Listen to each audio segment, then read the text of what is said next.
Hello dear students, welcome to Bengal Education Society. So I welcome you all to the vocab show. এই vocab শোতে আমরা the Hindu editorial থেকে কিন্তু খুব important যে ওয়ার্ডগুলো সেগুলো কিন্তু আলোচনা করি, রাইট? প্রত্যেক মঙ্গলবার এবং বৃহস্পতিবার সকাল 10টায় কিন্তু এই সেশনটা থাকে। Please do not miss this session by any means. Miss করলেও সেশনটা পরে একবার দেখে নেবে, দরকার হলে আবার রিপিট শুনে নেবে। কিন্তু এই ওয়ার্ডগুলো যেগুলো আমরা আলোচনা করছি এগুলো কিন্তু খুব ইম্পর্ট্যান্ট, আপকামিং সব পরীক্ষার জন্য কিন্তু গুরুত্বপূর্ণ। তুমি ডাব্লিউবিসিএস এর পরীক্ষা দাও, এসএসসির পরীক্ষা দাও, যে কোনো স্টেট পিএসসির পরীক্ষা দাও বা ব্যাংক ইন্স্যুরেন্সের পরীক্ষা দাও, সেই সব ক্ষেত্রে কিন্তু ইংলিশ সেকশন কিন্তু একটা ভাইটাল রোল প্লে করে। তো ইংলিশের মার্কস যদি ভালো পেতে হয় এবং ডেসক্রিপটিভ যদি ইমপ্রুভ করতে হয়, অবভিয়াসলি তোমার স্টক অফ ওয়ার্ডস বা ভোক্যাবস কিন্তু ভালো হতে হবে, রাইট? তো এখানে আমরা ওয়ার্ডস, সিনোনিমস, অ্যান্টোনিমস একদম ডিটেলে শিখি। তো এই সেশনটা কোনো মতে মিস করবে না। And if you new to this channel, please do subscribe to our channel and do like and share. ভিডিওটা ভালো লাগলে অবশ্যই লাইক করবে এবং বন্ধুদের মধ্যে একটু শেয়ার করে দেবে, যাতে ফ্রি সেশনটা সবাই দেখতে পারে, রাইট? চলো দেখা যাক দ্য ভোক্যাব শোতে আজকের প্রথম ওয়ার্ড কি শিখব। রিইটারেশন, এটা আমরা প্রায় শুনেছি, প্রায় দেখেছি। Often I use this word in my class. I am reiterating, এই কথাটা আমি প্রায়ই বলি, ক্লাসে শুনেছো হয়তো। Reiteration is a noun, the act of repeating something. কোনো জিনিস বারবার রিপিট করা, সেটাকে বলা হয় রিইটারেশন বা রিপিটেশন বলা যেতে পারে, পুনরাবৃত্তি বা পুনরুক্তি, রাইট? রিইটারেশন, ওকে, কোনো জিনিস আবার রিপিট করা, ওকে, কোনো জিনিস রিপিট করা, রিইটারেশন। নেক্সট কি? প্রুডেন্ট, অ্যাডজেক্টিভ, খুব ইম্পর্ট্যান্ট একটা ওয়ার্ড।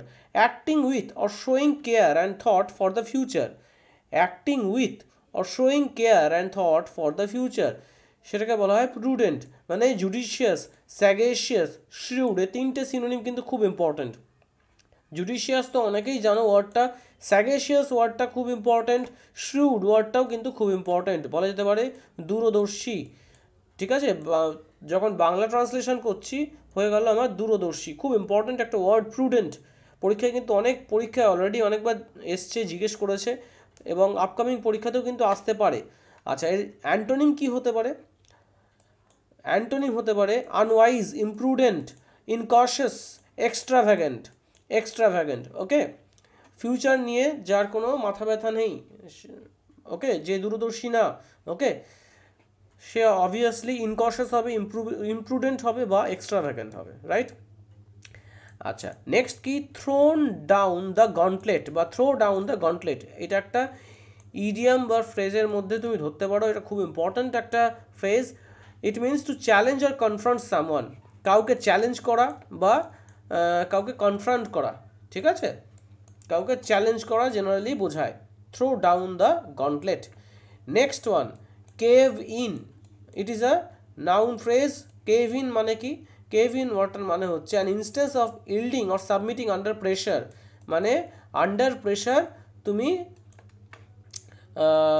বলতে পারো গিভ ইন করছো বা তুমি কোনো কিছু ছেড়ে দিলে, রাইট? বা তুমি হার মেনে যাচ্ছ, okay, you are yielding, right? It means an instance of yielding or submitting under pressure, সেটাকে বলতে পারি আমি কেভ ইন। খুব ইম্পর্ট্যান্ট একটা ওয়ার্ড, বারবার বলছি, বক্স করে দিলাম, তার মানে এগুলো খুব ইম্পর্ট্যান্ট ওয়ার্ড, ঠিক আছে? থ্রো ডাউন দ্য গন্টলেট, এটাও কিন্তু খুব ইম্পর্ট্যান্ট, ওকে, বারবার বলে দিচ্ছি, এগুলো কিন্তু পরীক্ষায় আসলে কোনো মতেই মিস করা যাবে না, ঠিক আছে? এগুলো এগুলো কিন্তু একদম কারেক্টলি আনসার দিতে হবে। সিনোনিম অ্যান্টোনিম অনেক পরীক্ষায় আসে, ডাব্লিউবিসিএস এর পরীক্ষাতেও আসে। এবছর যে সিনোনিম অ্যান্টোনিমগুলো এসেছিল একটাও কিন্তু মানে পড়ানোর বাইরে আসেনি। হিন্দু এডিটোরিয়াল অ্যানালিসিস ক্লাসগুলো যারা দেখেছো তারা কিন্তু সেগুলো পেরেছো, রাইট? তারা কিন্তু সেগুলো অ্যাটেম্প্ট করে এসছে। ইনফ্যাক্ট এরকম স্টুডেন্টও আছে আমার যারা 25 আউট অফ 25 অ্যাটেম্প্ট করেছে, হ্যাঁ, তার কেটে আসছে, মানে 23টা কারেক্ট হয়েছে। তো ইংলিশ কিন্তু ইজিলি স্কোর করা যায়, ডাব্লিউবিসিএস এর মতো পরীক্ষা ইংলিশ কিন্তু ইজিলি স্কোর করা যায়। এমনকি ব্যাংকের ক্লার্কের পরীক্ষা যেগুলো, সেগুলোতে 30-এ 30 পাওয়া কিন্তু কোনো ব্যাপার না, ঠিক আছে? ওকে, মেন্সেও কিন্তু মোটামুটি 85-90% ব্যাংকের মেন্সে, পিও মেন্সেও কিন্তু স্কোর করা যায়, রাইট? আমি স্কোর কার্ডও দেখিয়েছি তোমাদেরকে। তো সেটাই বলছি, ইংলিশটা ঠিকঠাকভাবে স্ট্র্যাটেজি যদি মেনটেন করে পড়া হয়, daily on a daily basis, তাহলে কিন্তু ইংলিশ একটা হার্ডেল হবে না। ওকে, তোমার সিলেকশনের ক্ষেত্রে একটা অবস্ট্যাকেল হিসেবে দাঁড়াবে না ইংলিশ, বারবার বলে দিচ্ছি, right? English is a very easy subject, and English যদি ঠিকঠাকভাবে করা হয়, it will be a cake walk for you. Alright, next, whimsical. একটু তোমাকে স্ট্র্যাটেজি মেনটেন করে পড়তে হবে, তাহলে কিন্তু কোনো সমস্যা হবে না। এটাই হচ্ছে মেন কথা। Okay, whimsical. হুইমসিক্যাল হচ্ছে অ্যাডজেক্টিভ, বাংলা যেটাকে আমরা প্রায় বলে থাকি খামখেয়ালি, slightly strange or old fashion বলা যেতে পারে, কেপ্রিশিয়াস, কালকে আগের দিনই মঙ্গলবারই আলোচনা করেছিলাম এই ওয়ার্ডটা, কেপ্রিশিয়াস, আনপ্রেডিক্টেবল। ঠিক আছে, হুইমসিক্যাল নেচার যার থাকে, তাকে কিন্তু সে কী করবে পরের মুহূর্তে সেটা কিন্তু প্রেডিক্ট করা যায় না। He is quite unpredictable, he or she is quite unpredictable. Next কি, sullied, it is a verb, damage the purity or integrity of something. ঠিক আছে, আচ্ছা, যদি সালি থাকে হয়ে যাবে টেইন্ট, তো সলিড আছে টেইন্টেড, টেইন্টেড, টার্নিশড, ডিফাইলড, ডিসগ্রেসড, কলঙ্কিত করা, বাংলা যেটাকে বলা হয় কলঙ্কিত। বারবার বলছি এই ওয়ার্ডগুলো কিন্তু খুব ইম্পর্ট্যান্ট, খুব ইম্পর্ট্যান্ট। আচ্ছা, এই তোমার টেইন্টেড বা টার্নিশড, এটাকে ভার্ব হিসেবে ইউজ করা যেতে পারে, অ্যাডজেক্টিভ হিসেবেও ইউজ করা যেতে পারে, ডিপেন্ডস অন দ্য কনটেক্সট। সেন্টেন্সটা কীরকম আছে তার উপর ডিপেন্ড করছে, কনটেক্সট অফ দ্য সেন্টেন্স। ঠিক আছে, আমি যেই এডিটোরিয়াল থেকে নিয়েছি সেখানে কিন্তু সলিড অবভিয়াসলি এটা ভার্ব ফর্মে ছিল, একটা ক্রিয়া, একটা অ্যাকশন বোঝাচ্ছে। আচ্ছা, নেক্সট কি, এর অ্যান্টোনিম দেখে নাও, পিউরিফাইড। ওকে, অ্যান্টোনিম হয়ে যাবে পিউরিফাইড। ওকে, নেক্সট, লাস্ট লাফ। লাস্ট লাফ, এই ফ্রেজটা বা বলতে পারো এই নাউন ফ্রেজটা খুব ইম্পর্ট্যান্ট, কারণ এটা অনেক জায়গায় মানে দেখবে ইউজ করা হয়েছে বিভিন্ন জায়গায়, কিন্তু বিভিন্ন এডিটোরিয়াল পড়ো বা তুমি জার্নাল পড়ো, বা বলতে পারো বিভিন্ন জায়গায় বিভিন্ন নিউজে, নিউজ পেপার যারা ডেইলি পড়ো, অনেক জায়গায় কিন্তু এটা লাস্ট লাফ ওয়ার্ডটা কিন্তু পাবে, রাইট? তো এটার মানেটা কি, the satisfaction of ultimate triumph or success specially after being scorned or regarded as a failure. Okay, মানে ফাইনালি প্রথম দিকে হয়তো মনে হয়েছে সেটা ফেইলিয়ার, বা সে পাস মানে কোনো মতেই কোনো জিনিসের সাকসেস পাবে না, কিন্তু ফাইনালি সে সাকসেস পেয়েছে, আর সেই সাকসেসের বা ট্রায়াম্পের, আলটিমেট সাকসেসের একটা স্যাটিসফ্যাকশন, সেটাকে বলা হয় লাস্ট লাফ।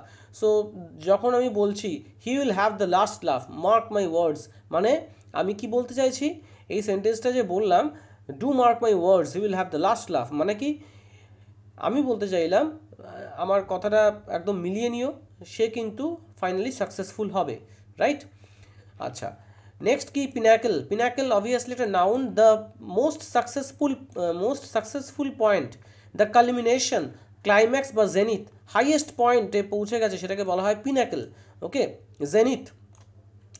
অলরাইট, অ্যান্টোনিম কি হতে পারে, Nadir or trough. Okay, antonym হতে পারে Nadir or trough, lowest point. Okay, pinnacle মানে হচ্ছে একটা ক্লাইম্যাক্সে পৌঁছে গেছে। এবার পিনাকেলটা বিভিন্ন জায়গায় বিভিন্ন রকমভাবে ইউজ করা হয়। হ্যাঁ, যদি বলি he has reached his pinnacle, হ্যাঁ, মানে কি সে তার সাকসেসের একটা হাইয়েস্ট পয়েন্টে পৌঁছে গেছে। ওকে, এর থেকে উপরে সে হয়তো যেতে পারতো না। ওকে, দ্য মুঘল রুল বা the Mughal empire reached its pinnacle during this king's reign. ঠিক আছে, বা this empire reached its pinnacle or zenith during, ধরো একটা নাম দিয়ে দিলাম কোনো একটা king X, king Y, his reign. Okay, king X's reign বা king Y's reign, it reached its pinnacle, মানে হাইয়েস্ট পয়েন্টে পৌঁছেছে। ওকে, মোস্ট সাকসেসফুলও বলা যেতে পারে, মোস্ট সাকসেসফুল পয়েন্টে কিন্তু পৌঁছেছে, সেটাকে বলা হয় পিনাকেল। আর এই টার্মটা হয়তো হিস্ট্রিতে, আমি যেটা বললাম মুঘল এম্পায়ার দিয়ে একটা এক্সাম্পল দিলাম, এটা আশা করি তোমরা দেখেছো, মানে you have come across it, right? অনেকে জীবন মুখোপাধ্যায়ের বইতেও দেখতে পারো, বা অন্য বইতেও হয়তো পেয়েছো, রিচড ইটস পিনাকেল। ওকে, এমনকি এটাও বলতে পারি তরুণ গোয়েলও এক্স্যাক্ট এরকম সেন্টেন্সই লেখা আছে। চলো, নেক্সট কি, জিংসড। তো এই ওয়ার্ডগুলো, কিছু ওয়ার্ড না জানলে কিন্তু তুমি ইংলিশ যখন পড়ছো, মানে অবভিয়াসলি চেষ্টা করবে যখনই কোনো কিছু পড়ছো, ডাব্লিউবিসিএসের অ্যাসপিরেন্ট হলে জিনিসটা ইংলিশে পড়বে, কারণ মেন্সে তো ইংলিশ ভার্সানেই পাবে পেপারটা। তো কিছু কিছু ওয়ার্ড না জানলে তুমি কিন্তু বুঝতে পারবে না কি বলতে চাইছে রাইটার, তাই তো? তো জিংসড মানে কি, verb, bring bad luck to someone, মানে cast an evil spell on someone, মানে দুর্ভাগ্য আনা, দুর্ভাগ্য ডেকে আনা কারোর জন্য, ঠিক আছে। নেক্সট কি humdinger, noun someone of remarkable excellence, অসাধারণ শ্রেষ্ঠ, সরি কোনো শ্রেষ্ঠ ব্যক্তি বলতে পারো, ঠিক আছে, মানে excellent person, an excellent person, ঠিক আছে, আর রিমার্কেবল পারসন, বুঝতে পারছো। হামডিঙ্গার একটা অনেকের কাছে এটা আনকমন লাগতে পারে, হামডিঙ্গার। জিঙ্কস ওয়ার্ডটাও অনেকের কাছে আনকমন লাগতে পারে, একটু মার্ক করে দিলাম, কারণ এগুলো কিন্তু ইম্পর্ট্যান্ট ওয়ার্ড, ঠিক আছে। সচরাচর ওয়ার্ডগুলো হয়তো সব জায়গায় পাবে না, ওকে। যেরকম লেড ডাউন, এই ফ্রেজাল ভার্বটা অনেক জায়গায় পাবে, কিন্তু জিঙ্কসড বা হামডিঙ্গার এই ওয়ার্ডগুলো কিন্তু খুব একটা মানে সব জায়গায় অলওয়েজ তুমি নিউজ পেপার বা এডিটোরিয়ালে ডেলি পাবে না, এরকম মানে একটু আনকমন ওয়ার্ড, তো অনেকের কাছেই এটা আনকমন লাগতে পারে। তো হামজিঙ্গার মানে কি, অসাধারণ শ্রেষ্ঠত্বের কেউ, ওকে, মানে খুব শ্রেষ্ঠ ব্যক্তি বা খুব এক্সেলেন্ট পারসন বলা যেতে পারে। মানে এক্সেলেন্টের সাথে রিমার্কেবল ইউজ করছি, কারণ রিমার্কেবল এক্সেলেন্স মানে হচ্ছে মানে মানে সে মারাত্মক এক্সেলেন্ট পারসন, ঠিক আছে, মানে ডাবল সুপারলেটিভ বলতে পারো, এই ক্ষেত্রে লেগে গেল। চলো নেক্সট কি, অটোনমি। অটোনমি মিন্স, অটোনমি এটা মোটামুটি অনেকেই জানো, কারণ অটোনমাস ইনস্টিটিউটে অনেকে পড়াশোনা করেছো বা অটোনমাস ওয়ার্ডটা পড়েছো। অটোনমি একটা noun, obviously the ability to act or make decisions without being control by anyone else. তো ধরো আমি বললাম এই ইউনিভার্সিটিটা অটোনমাস বডি, ঠিক আছে, বা ধরো এটা একটা অটোনমাস বডি, মানে তারা নিজেদের ডিসিশন নিজেরাই কিন্তু নেয়। ধরো আমি বললাম একটা কলেজ, সেটা ধরো ক্যালকাটা ইউনিভার্সিটির আন্ডারে আগে ছিল, এখন সেটা অটোনমাস হয়ে গেছে, মানে কি সে কিন্তু ক্যালকাটা ইউনিভার্সিটির দ্বারা কন্ট্রোলড না, ঠিক আছে। সিইউ বা ক্যালকাটা ইউনিভার্সিটি যা মানে নোটিশ দিচ্ছে বা যা কিছু ইনস্ট্রাকশন দিচ্ছে সেগুলো কিন্তু সে ফলো করতে বাধ্য নয়, ইনফ্যাক্ট ফলো করবে না, কারণ সে অটোনমাস, অর্থাৎ নিজের ডিসিশন মেকিং বডি আছে, সেই ডিসিশন কিন্তু তারা নেবে, রাইট, অটোনমাস বডি বা autonomous institution, educational institution. Next কি, লেড ডাউন মানে কি, এটা ফ্রেজাল ভার্ব। এডিটোরিয়াল যারা ডেইলি পড়ছো তারা লেড ডাউন ফ্রেজটা কীভাবে ইউজ করা আছে দেখবে, to officially establish a rule or to officially state the way in which something should be done, মানে ধরো আমি বললাম the central government has laid down the guidelines, এটাই অনেক জায়গায় দেখতে পারবে, laid down the guidelines, okay, বা laid down the rules, okay. তো এই ক্ষেত্রে লেড ডাউন মানে হয়ে গেল কিন্তু অফিসিয়ালি মেনশন করে দেওয়া কোনো জিনিস কিভাবে মানে হবে, ঠিক আছে, আন্ডারস্টুড। সো সেটা হয়ে গেল লেড ডাউন। নেক্সট কি, ডিকটাম মানে হচ্ছে আদেশাবলী, যেটাকে আমরা বাংলায় বলি an authoritative declaration, pardon my pronunciation, an authoritative declaration, আদেশাবলী, ডিকটাম, ওকে, এটা একটা ইম্পর্টেন্ট ওয়ার্ড, অলরাইট। নেক্সট কি, abide by, it's quite common, right, you must have come across this phrasal verb quite often, isn't it? Abide by মানে হচ্ছে to accept or obey an agreement, decision on rule, ঠিক আছে, কোনো নিয়ম মেনে চলা, right, abide by the laws of this country, abide by the rules, abide by, phrasal verb, খুব important একটা ফ্রেজাল ভার্ব। নেক্সট কি, হোয়াইট গুডস মানে কি, noun obviously, large pieces of electrical equipment used in people's homes, মানে যেমন fridge, refrigerator হতে পারে, washing machine হতে পারে, এয়ার কন্ডিশনার হতে পারে, এইগুলোকে বলা হয় হোয়াইট গুডস, ওকে। নেক্সট কি, ওয়েন বা waned, verb to become weaker in strength or influence, খুব ইম্পর্টেন্ট একটা সিনোনিম বলছি, ডুইন্ডল বা ডুইন্ডল, এটাকে আমি বলবো, আমার প্রোনাউন্সিয়েশন ইজ ডুইন্ডল, অনেকে ডুইন্ডল বলে, আমার প্রোনাউন্সিয়েশন হচ্ছে ডুইন্ডল, শ্রিঙ্ক বা ডিমিনিশ, মানে ক্ষয় হওয়া বা কোনো জিনিস কমে যাওয়া, কোনো জিনিসের শক্তি কমে যাওয়া, ঠিক আছে, to become weaker, okay.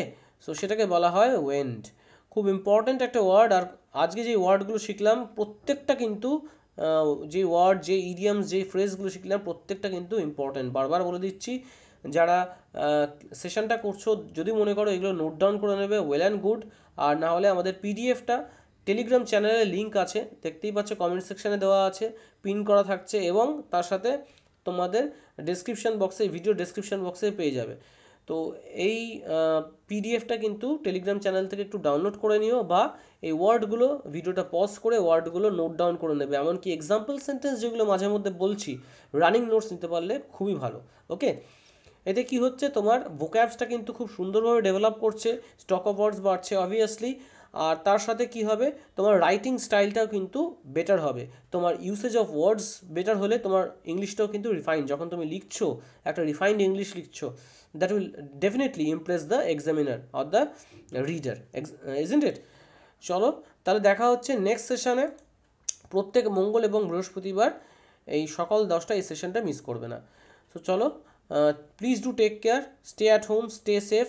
R daily আমাদের কারেন্ট অ্যাফেয়ার্স, যারা অনেকেই আমাকে জিজ্ঞেস করছিল স্যার ডেইলি কারেন্ট অ্যাফেয়ার্স কোথা থেকে পড়বো, ডেইলি কারেন্ট অ্যাফেয়ার্স পড়ার জন্য দেখো আমাদের ডিসক্রিপশন বক্সে একটা লিঙ্ক আছে, অ্যাপটা ডাউনলোড করে নাও। অ্যাপের মধ্যে in detailed daily current affairs কিন্তু পেয়ে যাবে, প্রত্যেক দিনের কারেন্ট অ্যাফেয়ার্স পেয়ে যাবে। কারেন্ট অ্যাফেয়ার্সের জন্য কোনো জায়গায় খুঁজতে হবে না, এটা ফ্রি ফর অল। জাস্ট অ্যাপটা ডাউনলোড করো, রেজিস্টার করো ইমেল আইডি দিয়ে, আর কারেন্ট অ্যাফেয়ার্স সেকশানে ক্লিক করো, দেখবে পুরো in detailed current affairs daily পাবে। ঠিক আছে, তার সাথে ফ্রি একটা কুইজ হয়, মান্থলি 200 MCQ এর কুইজ, সেটাও কিন্তু free for all, free quiz.